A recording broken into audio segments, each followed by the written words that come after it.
আমাদের দেশীয় পদ্ধতিতে কলা চাষ করা আর ফ্যাক্টরিতে মিলিয়ন মিলিয়ন কলা চাষ করা কিন্তু সম্পূর্ণ আলাদা।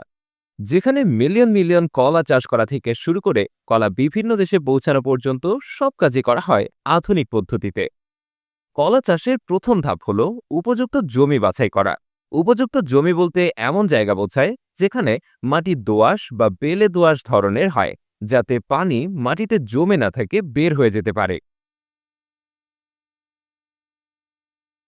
জমিতে ট্রাক্টর দিয়ে কয়েকবার চাষ দেওয়া হয়। তারপর অর্গানিক সার যেমন গোবর বা কম্পোস্ট মেশানো হয়। আর এরপর আসে চারা রোপণের ধাপ।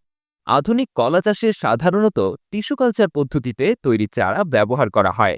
এগুলো ল্যাবেই তৈরি হয়, রোগমুক্ত হয় এবং একই রকম মানের ফল দেয়। প্রতিটি গাছের মাঝে নির্দিষ্ট দূরত্ব রেখে সারিবদ্ধভাবে গাছ রোপণ করা হয়, যেন প্রতিটি গাছ পর্যাপ্ত আলো, পানি আর পুষ্টি পায়। রোপণের সময় গর্তে কিছু সার দিয়ে চারা লাগানো হয় এবং প্রথম কয়েকদিন গাছের উপর বিশেষ নজর রাখা হয়। এবার আসে পানি দেওয়ার পালা। আপনি ভাবছেন এত গাছে তো প্রচুর পানি লাগবে, কিন্তু এখানে প্রতিটা গাছেই পানি দেওয়া হয় একেবারে আধুনিক সিস্টেমে। ফার্মের নিচ থেকে পিঁপড়ার বাসার মতো পাইপ বসানো থাকে, যেটাকে বলে ড্রিপ ইরিগেশন সিস্টেম। প্রতিটি গাছের গোড়ায় গোড়ায় পানি যায় অল্প অল্প করে, ঠিক যতটুকু দরকার ততটুকু।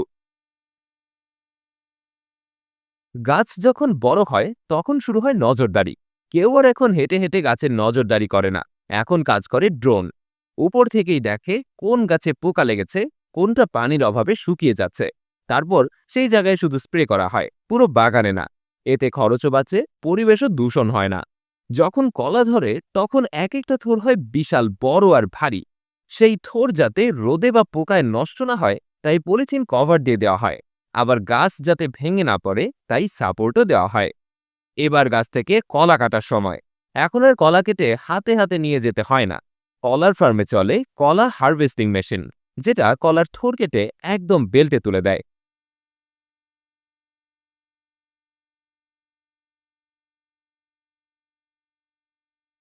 যখন বিশাল কলা ফার্ম থেকে কলা কাটা হয় তখন সেগুলো কাঁচা অবস্থাতেই ফ্যাক্টরিতে পাঠানো হয়।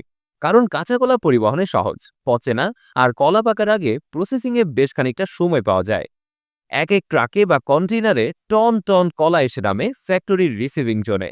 এরপর কলা চলে যায় ওয়াশিংয়ের উদ্দেশ্যে।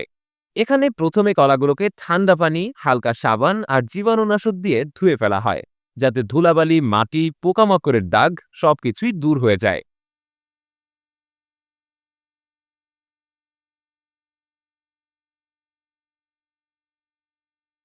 ধোয়ার পর আসে গ্রেডিং বা মান যাচাই। এখানে একটি অটোমেটিক মেশিন থাকে, যেটা কলার রং, সাইজ, দাগ এসব দেখে স্ক্যান করে। ভালো মানের কলাগুলো একদিকে পাঠানো হয় রপ্তানির জন্য, আর মাঝারি বা নরম কলা পাঠানো হয় ফুড প্রসেসিং এর দিকে। যেগুলো একদম খারাপ সেগুলো বাতিল হয়ে যায়। এরপর আসে রাইপেনিং বা পাকানো। যেহেতু কলা কাঁচা অবস্থায় ফ্যাক্টরিতে আসে, তাই ফ্যাক্টরির ভেতরেই থাকে বড় বড় রাইপেনিং চেম্বার, মানে কলা পাকানোর ঘর। এই ঘরগুলোতে নির্দিষ্ট পরিমাণে ইথিলিন গ্যাস ছাড়া হয়, যেটা কলাকে ধীরে ধীরে প্রাকৃতিকভাবে পাকায়। এই গ্যাস মোটেই কোনো ক্ষতিকারক গ্যাস নয়। এই চেম্বারের ভেতর তাপমাত্রা, আর্দ্রতা, গ্যাস সবকিছুই নিয়ন্ত্রণ করা হয় কম্পিউটার দিয়ে।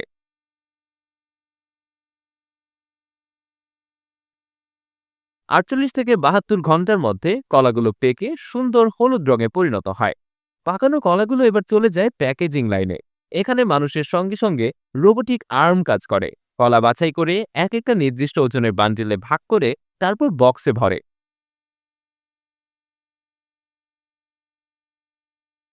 অটোমেটিক লেবেলিং মেশিন দিয়ে প্রতিটি প্যাকেটে দেশের নাম, তারিখ, ব্যাচ নাম্বার ইত্যাদি লেখা হয়। তারপর এসব বক্স চলে যায় কোল্ড স্টোরেজে, যেখানে তাপমাত্রা কম রেখে কলা বেশি দিন তাজা রাখা যায়। যেই কলাগুলো রপ্তানি করার যোগ্য না কিন্তু একেবারে ভালো, সেগুলো চলে যায় ফুড প্রসেসিং সেকশনে। ফ্যাক্টরিতে প্রসেস করা কলা দিয়ে বানানো হয় নানান ধরনের জনপ্রিয় খাবার। এর মধ্যে সবচেয়ে পরিচিত হলো কলা চিপস। সাধারণত কিছুটা কাঁচা অবস্থার কলা কেটে সরু টুকরো করা হয়। তারপর ফ্রায়ার মেশিনে ডিপ ফ্রাই করে বানানো হয় কচকচে চিপস। এরপর এতে হালকা লবণ, মরিচ গুঁড়া, মশলা বা মাঝে মাঝে চিনিও মেশানো হয়। অন্যদিকে পাকা কলা দিয়ে তৈরি হয় কলার পিউরি।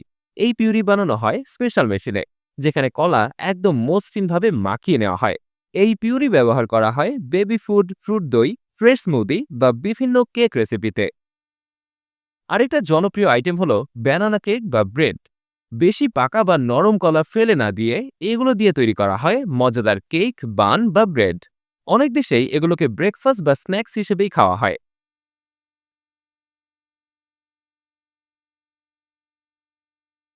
এছাড়া ফ্যাক্টরিতে কলা শুকিয়ে তৈরি করা হয় ব্যানানা পাউডার। প্রথমে কলা পাতলা করে কেটে নেওয়া হয়, তারপর ড্রায়ার মেশিনে একেবারে শুকিয়ে ফেলে পাউডার বানানো হয়। এই পাউডার তারপর ব্যবহার করা হয় বিভিন্ন হেলদি স্ন্যাক্স, প্রোটিন বার বা ডায়েট ফুডে। অনেক ফ্যাক্টরিতে কলা গাছের কাণ্ড বা পাতা থেকেও প্রোডাক্ট তৈরি হয়, যেমন কলা গাছের ছাল দিয়ে প্যাকেজিং ম্যাটেরিয়াল, পেপার বা এমনকি কাপড় বানানোর চেষ্টা হচ্ছে অনেক দেশে। কিছু ক্ষেত্রে কলার ফাইবার দিয়ে দড়ি বা হ্যান্ডিক্রাফটও বানানো হয়।